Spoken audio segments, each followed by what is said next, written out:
What truths have you been avoiding because it's easier to live with the story you've been telling yourself? Have you ever known exactly what needed to change? However, you found yourself continuing the same patterns anyway.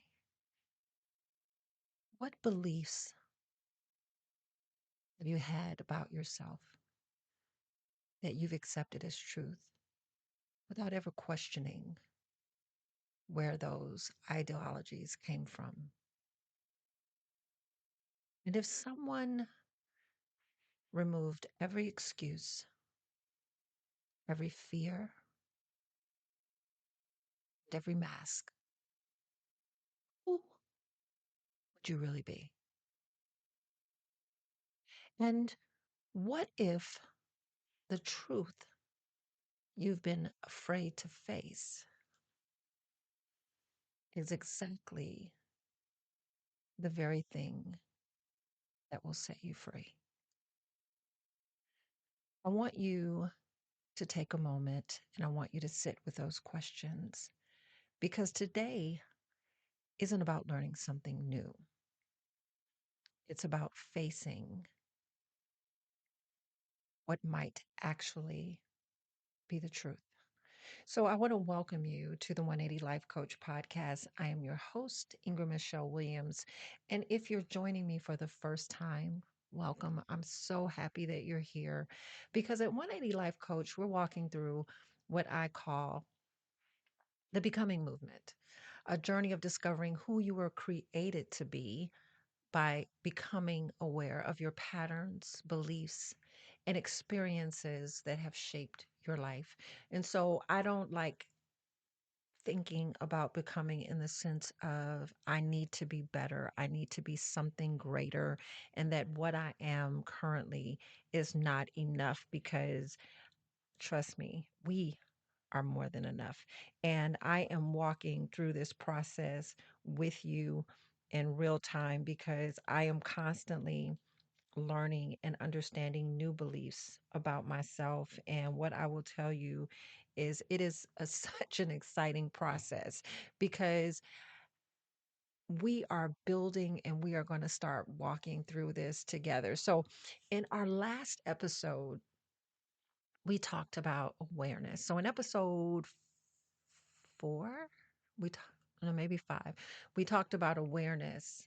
And then we came back and built on awareness and truth in our last episode. And so I said awareness. And if you have your 180 Life Coach manual, it'll say awakening. And awakening, we want to say a synonym for awareness, that they're both interchangeable.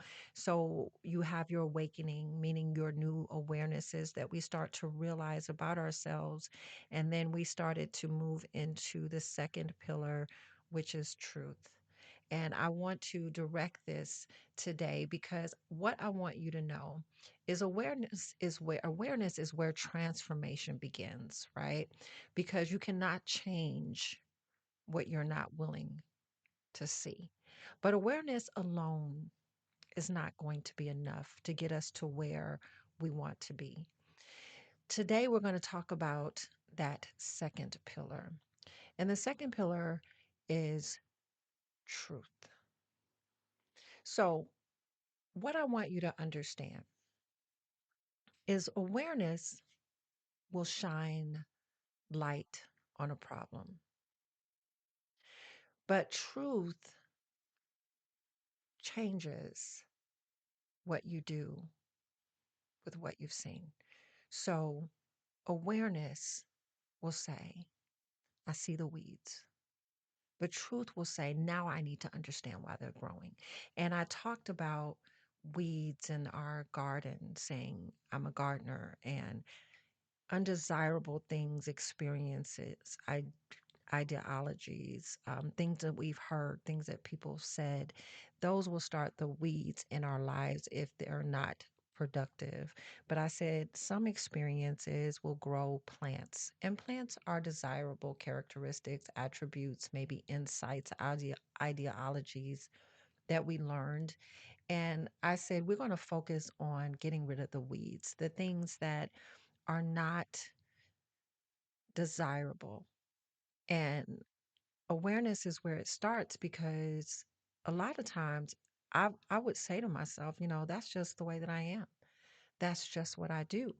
And then once I got knocked down far enough to look up and to really start to identify the truth, I needed to put this into words that I could share with people in everyday language that does not sound like I'm trying to be a psychologist, a therapist, but a person who has lived. And I will at all times use my life as an example because I am not ashamed of my truth. And so we said awareness will identify the behavior, but truth will identify the reason. And there's a difference in that, okay? Because awareness will say, you know what, I tend to procrastinate, but truth will say, because I'm afraid of failing. Awareness will say, I just tend to stay in unhealthy relationships. I don't know why. But truth will say, because honestly, I'm terrified of being by myself. Somebody is better than nothing, right? Awareness will say, I overeat. But truth will say, because I'm trying to confront, I'm trying to hide, not confront my pain. So awareness will show us what we're doing, but truth will reveal why we're doing it. And we said we can start with awareness by just asking very basic questions. But once we start to dig further and to direct our questions more specifically, that is how truth will start to reveal honestly what we're doing. And until we understand why we're doing what we're doing, then we will continue to repeat the pattern, even if we're aware. Okay. So I want to just give a personal story because one of the lessons I kind of elaborated on in the last episode was the fact that I said I stopped smoking 5 times. Right. And so I knew that smoking was unhealthy. I knew that it would eventually kill me if I continued. Right. I knew all the statistics. I even had a pack of cigarettes that was like smoking kills. It was like in huge, huge letters. They don't do that in America. This was when I was on vacation. But those words were right in front of my face. But yet and still, I continued to do it. And so if I had to be honest, there were some things I believed to be truth. And this is how life can be tricky, right? Because even with me this last time, I can think specifically where I knew I needed to stop smoking because I knew that it was counterintuitive to what I knew and believed about myself. Like, I'm not a smoker. I don't want people to look at me as a smoker. I don't want to spend all my money on these stinking cigarettes. I just don't want this. But a part of me, if I'm being honest, was like, I don't know if I want to stop smoking. And I was wrestling with how is it that I felt like I was two people existing in the same mind. And I think this is probably when I think about any other addiction, why it's so hard to break addictions because we really feel like we're getting something from our addiction. And even though I knew that smoking was an unhealthy habit, the truth that I was wrestling with was, oh, but I like smoking. But that wasn't the honest truth. That was the truth I believed. And so this is how we have to really start to identify because I would stop and, maybe skip a day where I didn't smoke, sometimes maybe even 2 or 3 days. And I would start to have these anxious feelings like, oh my God, I need my cigarettes. I need to go to the store. Okay, I survived 2 days. I did good. I'm going to go get my cigarettes. And then I started to realize the anxiety of not having that thing. And I kept saying, I don't feel any better when I don't have it. If anything, I'm more anxious because I feel like I need it. And so I had to really stop and say, Ingra, what is it that you feel like you're really getting from this? Like really. And so these are conversations that honestly I feel you cannot go external for. One of the truths that God revealed to me was stop trying to solve internal, excuse me. Don't try to solve internal problems with external resources. Mean, don't try to solve things that are inside of you by trying to justify or go to other places or people that you think can help you, because sometimes we will convince ourselves that other people know better than what we know. I am convinced that nobody will ever know me better than I know myself, except God Almighty who created me. Okay. But I know that my husband will never know me to the level of who I am as a person. My children, my daughter, who I talk to daily, she will never know me better than I know myself. And so when we're trying to deal with something, what we'll do a lot of times is we'll try to go outside and talk to other people. And the truth is, even they have to ask the right questions. And sometimes people can help us direct us to truth because they might ask questions. And sometimes they might say something we're like, oh, I never thought of it that way. So it can be an assistance to helping us get to the truth. But I feel like when we really take time to sit in our stuff and to start really asking ourselves the real questions, and sometimes it may not come to you immediately, right? But when I sat there with myself, I was like, honestly, these things are controlling me. I'm not controlling them. Honestly, this is not helping me with my stress. It's causing me stress. And so now the truth started allowing me to break down the lie that I had been telling myself, thinking it was wrapped in truth. And when I got down to stripping everything away, what I was afraid of losing and what continued to bring me into the garage. So when you hear me talking about the garage, that was where I would go to smoke my cigarettes. It used to be I would go on the porch, but because our houses are so close to one another and my subdivision, it's a newer subdivision. So, of course, they stack everybody together. I did not want to go out on the porch and look over and, my next door neighbor is sitting there, or look across the street because it made me feel exposed. So it was better for me to go into the garage. And so that became the place that I would retreat to with my beer and my cigarettes. And when I really got down to why, they became companions almost. It allowed me to numb the discontentment that I was having in my life, that I was having in my relationship, that I was having in my career, that I was having in my finances. It gave me a sense of escapism. But I knew that trying to escape from the truth was not going to allow me to feel any better about my life. And I so desperately wanted to be better, feel better, to wake up and allow the mask that I had been wearing to match what was in my heart. And going in that garage, it was a routine. It was something that I looked forward to every day. And it was times I would sit there and go, why am I sitting here? I felt so alone because eventually we can't outrun ourselves. And so eventually I had to be honest with myself and realize this is not what I want. This is not who I want to be. This is not how I want to smell, because truth will dismantle the lies we've accepted. And I sat there and I was lying to myself to believe that this is what I needed to do.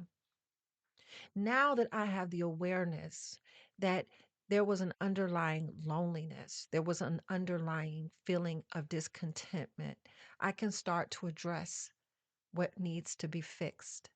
And taking it even deeper. And I don't want to go deeper today because we're going to keep building. This makes me laugh because we're going to keep building on these cigarettes, right? Because I could even take that whole conversation a level to pillar 3, to pillar 4, and eventually to pillar 5. But I want to stay right now on pillar 2. So knowing the truth will allow you to dismantle the lie. And so when we ask the surface question, when we have the surface, that's the awareness because I see you hiding in the corner. I see you over there, right? But why are you hiding? What made you feel like you needed to hide? Where did I learn this from? Who taught me that? Maybe even when did I start believing this? Or is it actually true? Have I been living somebody else's story? Because somebody said something to me years ago and I've adopted it. See, many of us will spend years defending beliefs that were never ours to begin with. But truth will be the thing that will allow us to examine those feelings, not to shame ourselves, but to free ourselves from things that were never ours to carry. So, one of the things, and I think everybody will understand this example, this picture, it relates to how men perceive themselves. A lot of men, for the most part, have been taught, and I know I've heard it. So, if I've heard it, I know that they've heard it because I'm not a man is that men are not supposed to show your emotions. Men are supposed to be strong.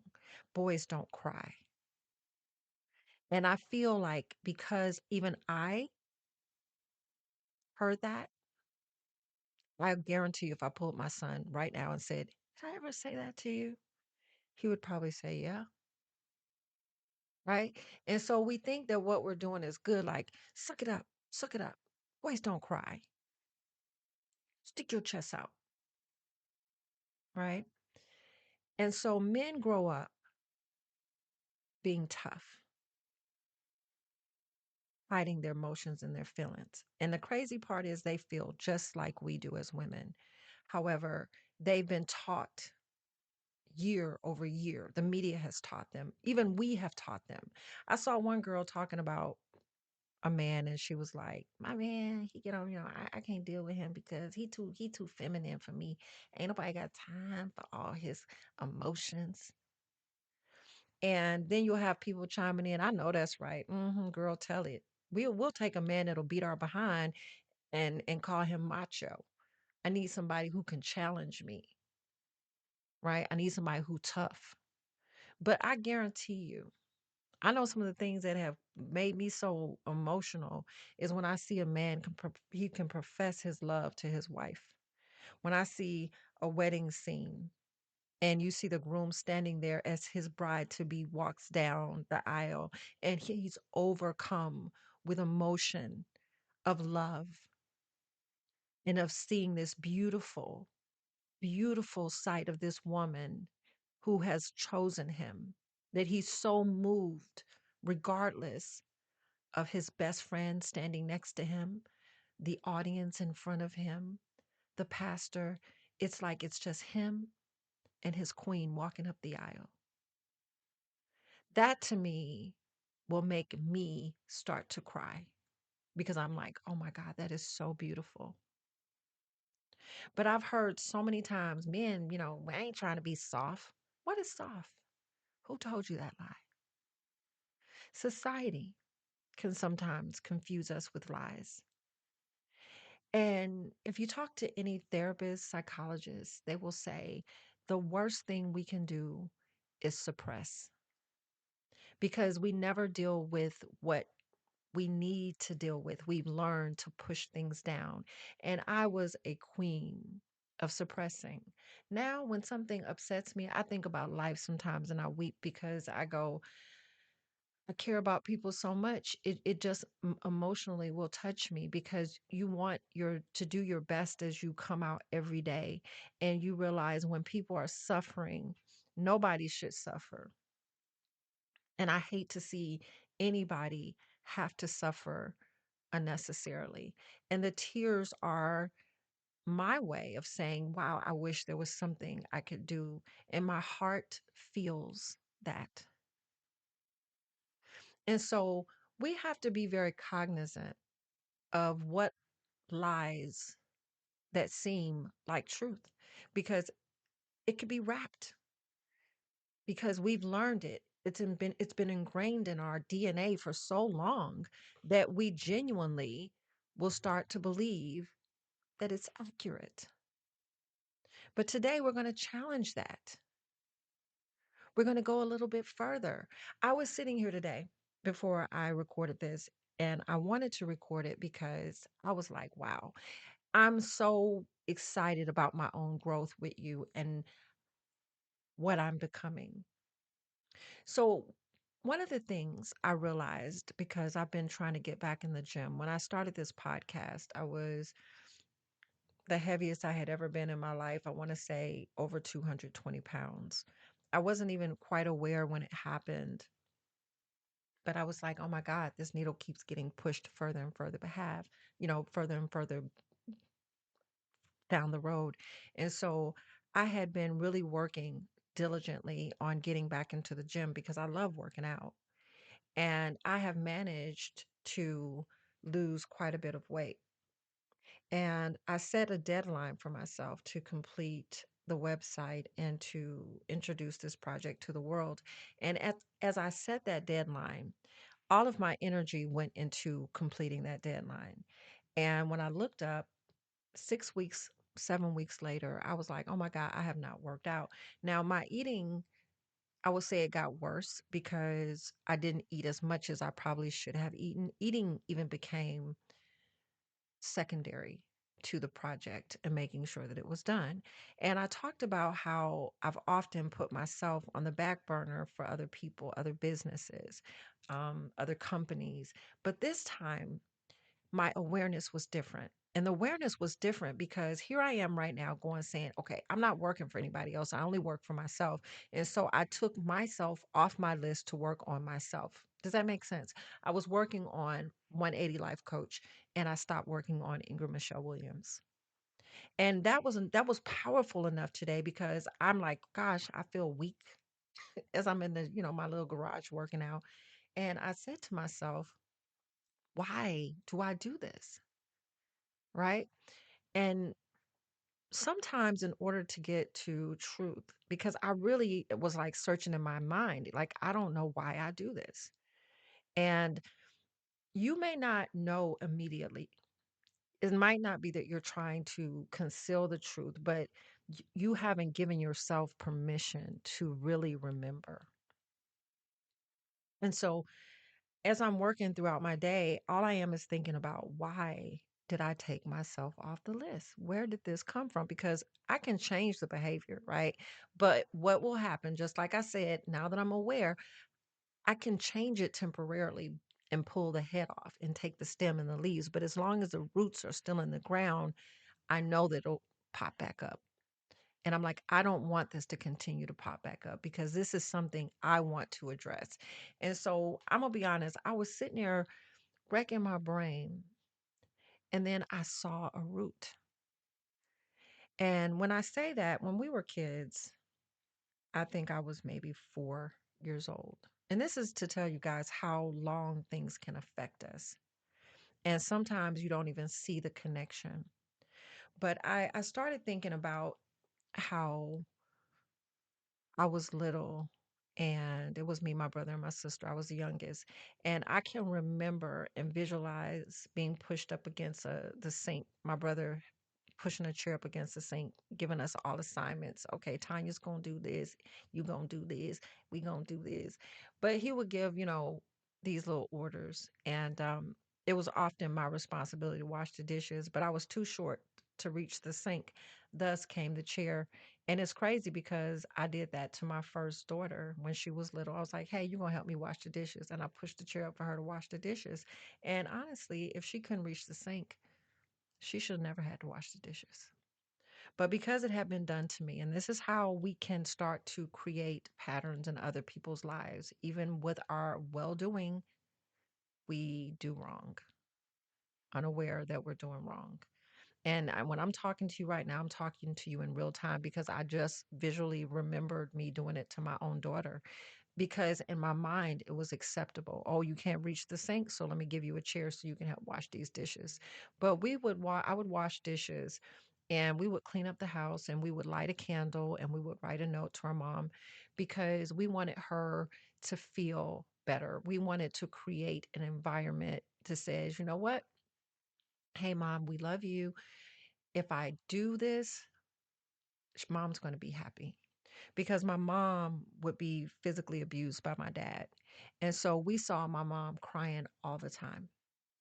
We saw her suffering. And my brother and my sister being older, I think it affected them probably even deeper than myself because I was only thinking on the scale of a 4-year old. But it's powerful in the sense because as a child, I learned that if I do enough, then I can get mom to love me. If I light the candle, put the flower, write the note, he's going to love me. And if you think about that, children trying to earn love that we should have never had to try to earn, right? So I realized that maybe one of the deepest lies that I carried was that I wasn't lovable, that what I did, how I did, made me lovable. If I do this, then people are going to care. If I do this, people are going to love me. If I do, and I'll be honest. As I'm talking to you guys, I think even with my children, I try to give my kids everything I could possibly give to them. I wanted them to know that they were loved because I didn't feel like my mother loved me. And I didn't understand why she didn't love me, let alone why I needed to earn love. And so trying to do all these things for your kids, try not to give them some of the same experiences that you had, it aborted other processes. If you try to just give, right? And then I felt like if I gave them enough, then they would love me. You know, I didn't have love over here, so I was fighting for even love with my children, feeling like that would be the scariest thing if I had a kid that didn't love me, right? And so here I am. I've learned to perform. I've learned that if I do well over here, and I don't need somebody to pat me on the head, just a smile, just somebody saying, "Gosh, I really appreciate that." I tell my husband all the time that my when my customers send me feedback, I'll look at my reviews from my business and I tell them like it just moves me. I can have a bad day, read a review, and I'm feeling great. Why? Because I'm constantly looking for that reaffirmation externally. And I'll be honest, I'm at a point where I really love myself, right? But I'm thinking that with my new awareness of this truth, that I need to move on to realizing that I'm enough, that I don't have to overgive, overperform, try to compensate, try to do things for people. Because I even with holidays, sometimes I feel obligated, like I gotta do X, Y, or Z for everybody because I don't want somebody to feel less love. And these things, they really wear on me. And I know that there are people who will go, I'm not worried about, they can get whatever they get. And if they ain't happy with it, that's enough. But in my heart, I'm going, I want them to be happy. I want them to feel love, right? And so when I sat there today, those realizations were really kind of painful to think like, gosh, I've been trying to earn love my whole life. I've been trying to get the love I didn't get from my mom, the first person who I felt was supposed to love me. And that truth can be painful. And what I will tell you, it is often painful before it becomes freeing. Because most people don't avoid the truth because they don't want to grow. They avoid the truth because they're afraid of what they're going to uncover. But what I will tell you, I've learned is that truth may hurt, but lies, they imprison us. Truth heals us. And the discomfort of facing that truth might last for a moment, but living in a lie can last a lifetime. I want to be able to walk fully in truth. And when you look at your becoming manual, I use my own life as an example. So when you see the imagery of that young lady crying with the tissue box, it can hurt. But when you see her letting those balloons go, it is so freeing. And that was the imagery that came to me because it's not that I don't think about my past and my relationship with my mother who's no longer here because I can't fix it. But it was never mine to fix. But my truth has allowed me to forgive.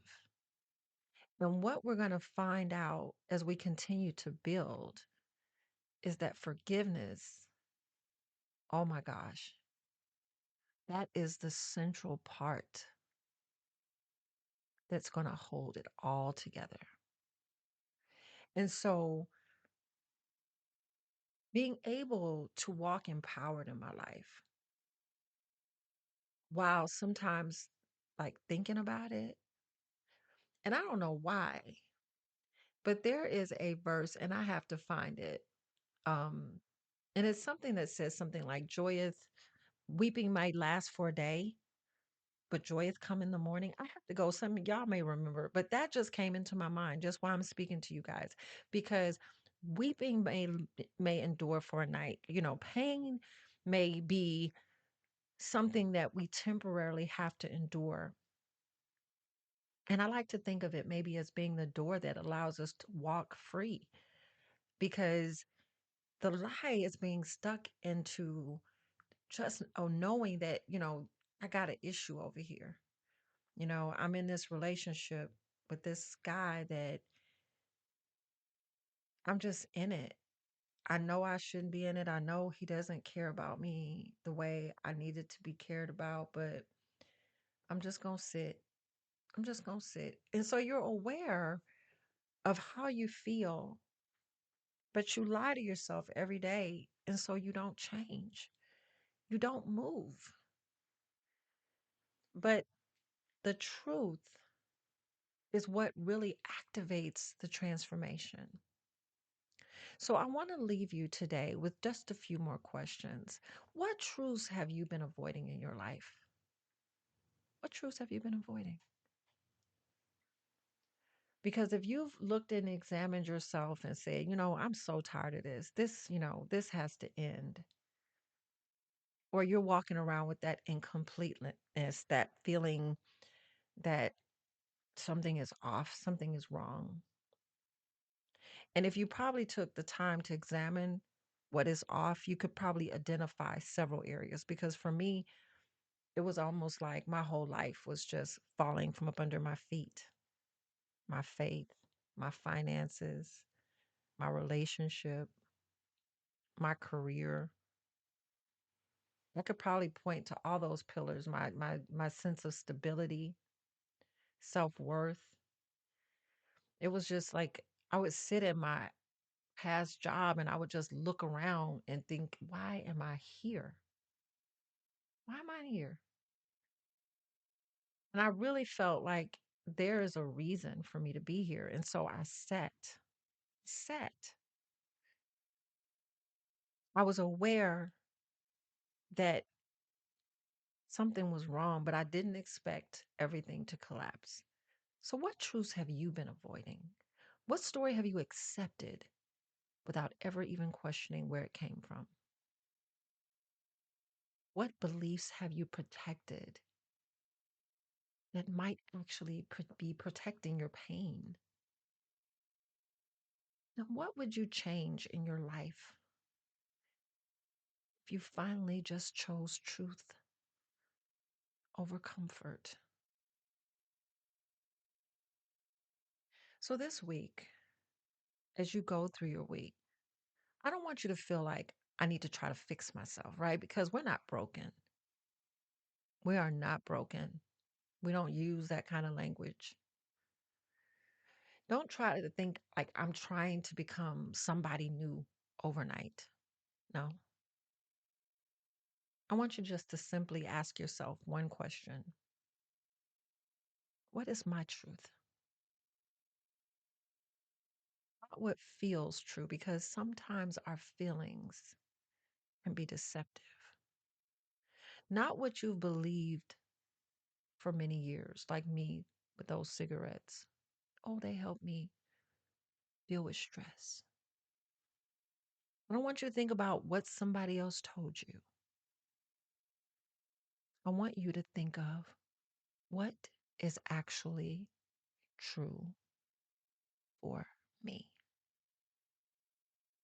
And then I want you to sit in it. Because truth doesn't always shout. No, I believe it whispers. Awareness helped us to see the weeds. The truth, it helps us to understand why they grew.